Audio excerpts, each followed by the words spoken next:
Okay, hello everyone and welcome to episode 27 of Zero to Hero. Now the new season has fast forwarded me to the 17th of January, which is inconveniently halfway through the January transfer window.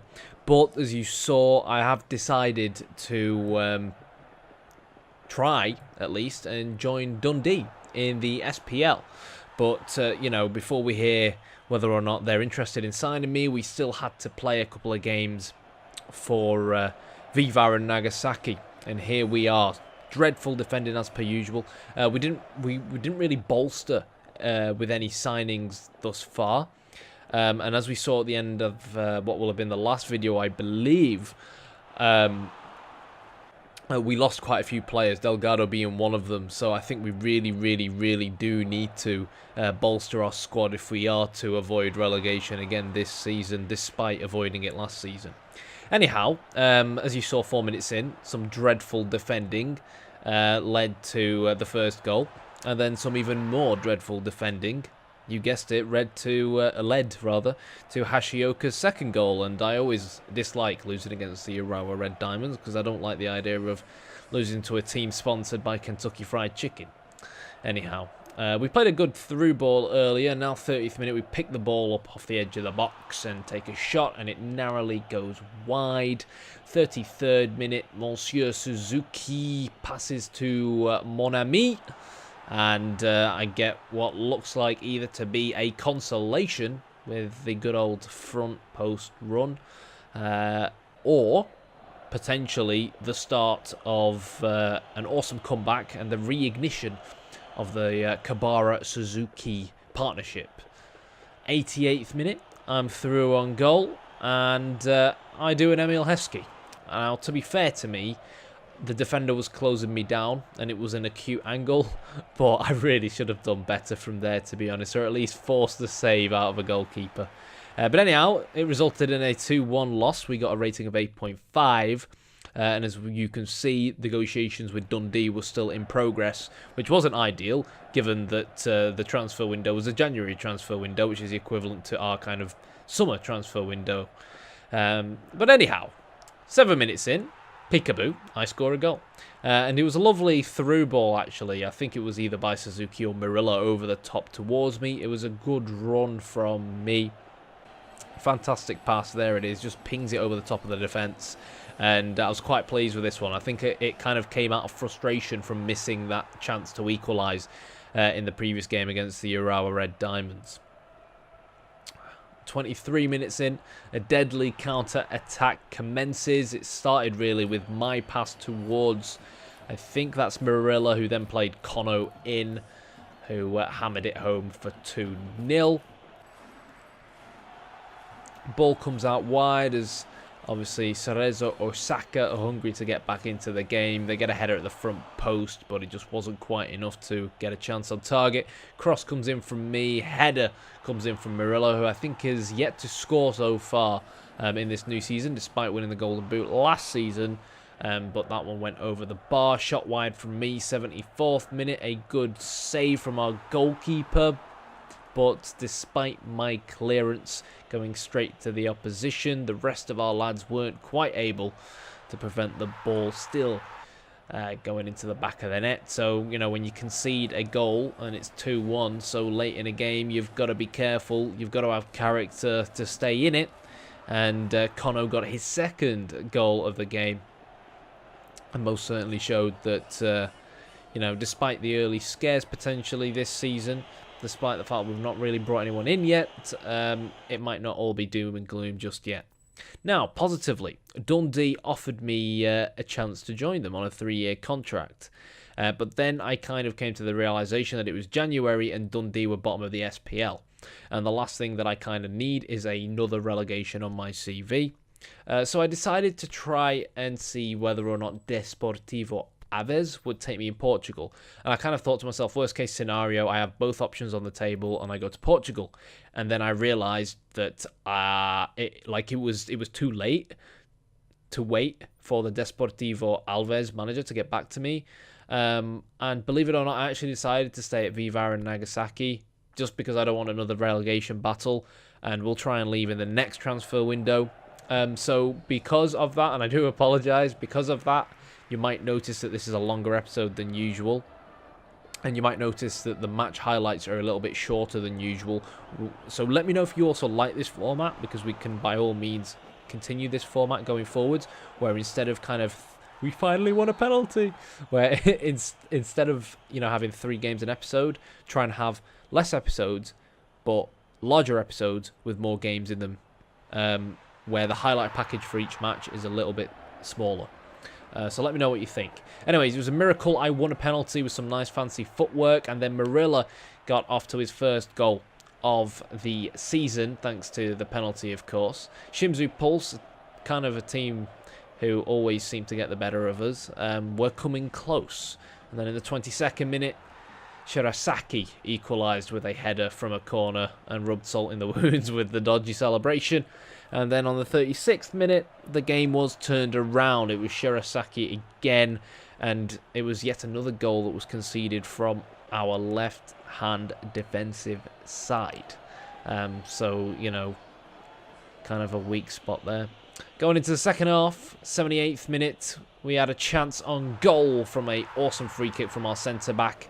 And the man that scored 2 goals in the last game in the form of Kono scored yet again. Lovely half volley, wonderful finish, and so far early signs were suggesting that Kono was going to be on fire this season. But a minute later from kickoff, they hoofed the ball up front. It went over our defence once again down this left-hand side, and the striker was one-on-one with the goalkeeper. Our goalkeeper was roughly rooted to his line, and we were 3-2 down. 81st minute, I go down in the box and I'm clearly injured, and the referee decides no penalty. And yeah, I'm just absolutely sick of playing for V-Varen Nagasaki. But at the same time, I kind of got done over in the last transfer window, so we are going to have to wait for the summer longer transfer window and leave halfway through the Japanese season. 3-2 lost that last game, 6.0 rating for myself. Next up against FC Tokyo, who didn't waste much time getting off the mark from a corner. It's not the first corner we concede so far this season. So 1-0 down, good strike from myself on the edge of the box. It gets saved by the goalkeeper, and 2 minutes later, Diego Oliveira makes it 2-0. And yeah, it was very reminiscent of our first season with V-Varen Nagasaki, where we were conceding from every attack. And once again, it kind of felt like, am I going to have to carry the team again? You know, I'm meant to be a right midfielder, but at the same time, it sometimes feels like I'm the team's main striker, I'm the team's main creative player, and I'm the team's main right back. 3-1 down. Jacket scored. Certainly didn't cover up his good finishing skills. Apologies, that pun was terrible, because you wear a jacket and it covers you up. But yeah, I make this up as I go along, guys. So forgive me for that one. But I won't forgive our defence for conceding yet another goal.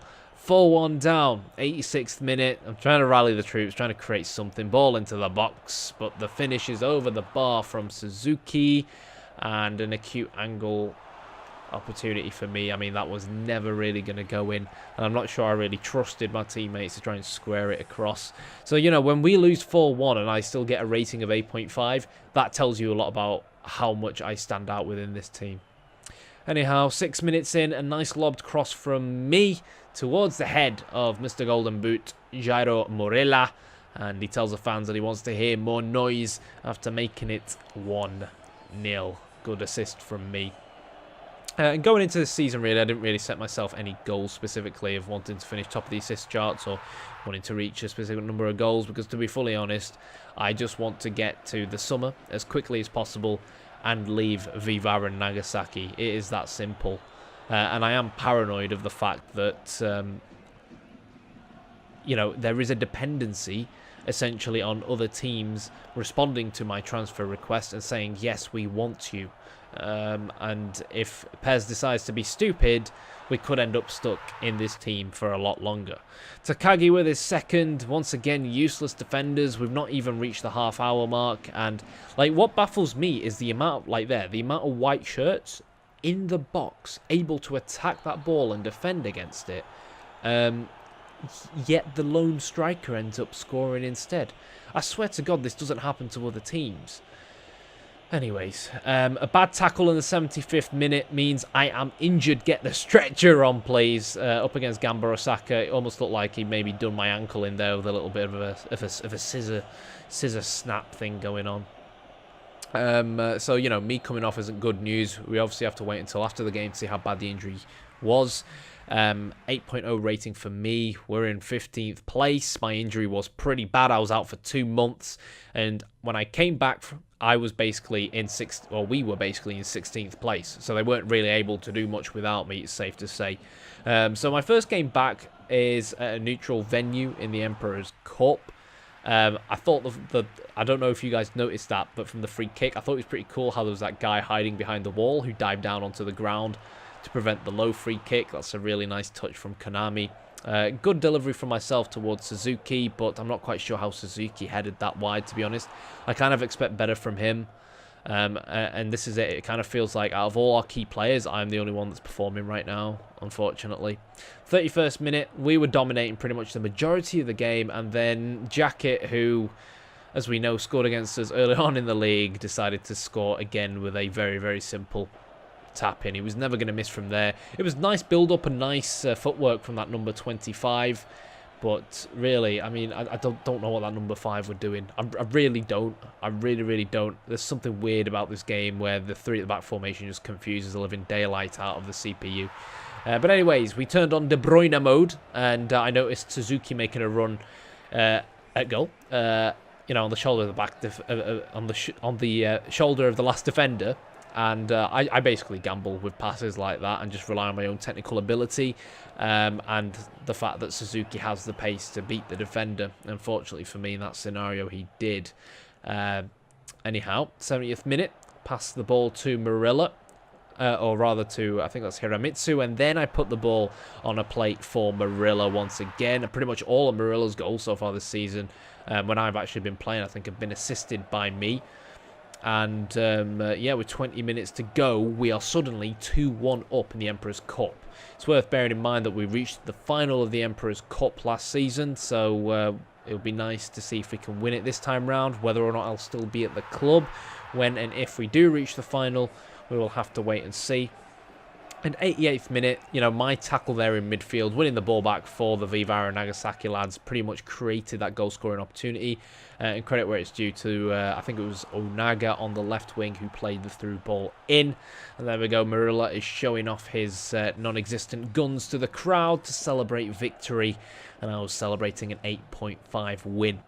Now, you guys have probably noticed that the game looks a little bit different. And I have a new patch. And the Nagoya Grampus fans chant Despacito. Just listen to it.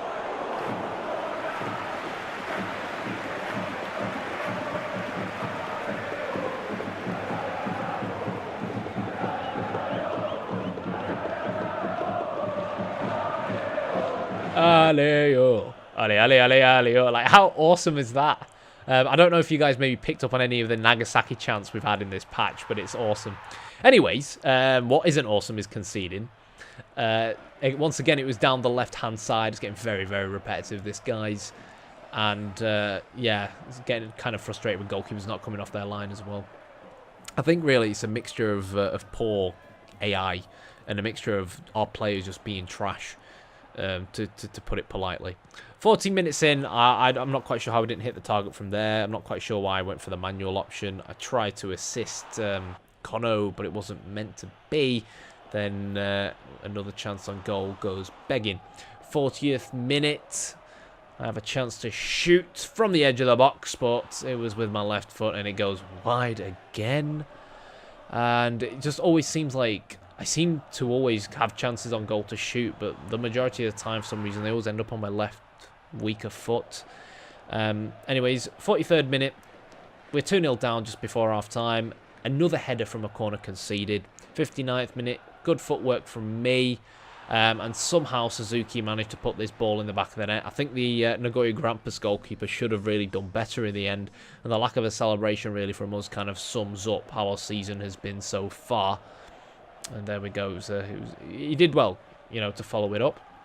67th minute. I shoot at goal, and then the Fox in the box, Marilla, makes it 2-2.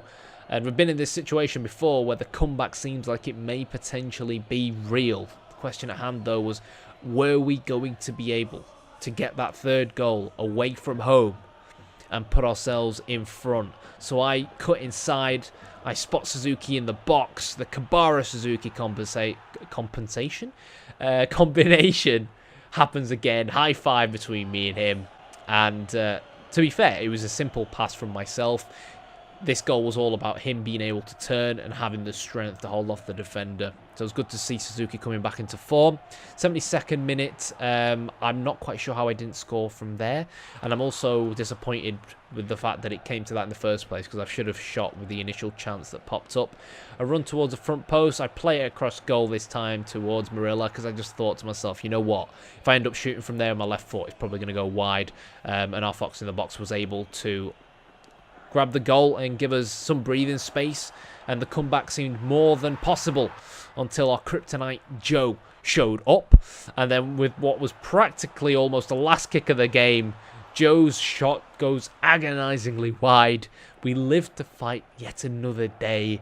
It's a nervy ending, but you know, it was one heck of a match and one heck of a comeback. 8.5 rating for me.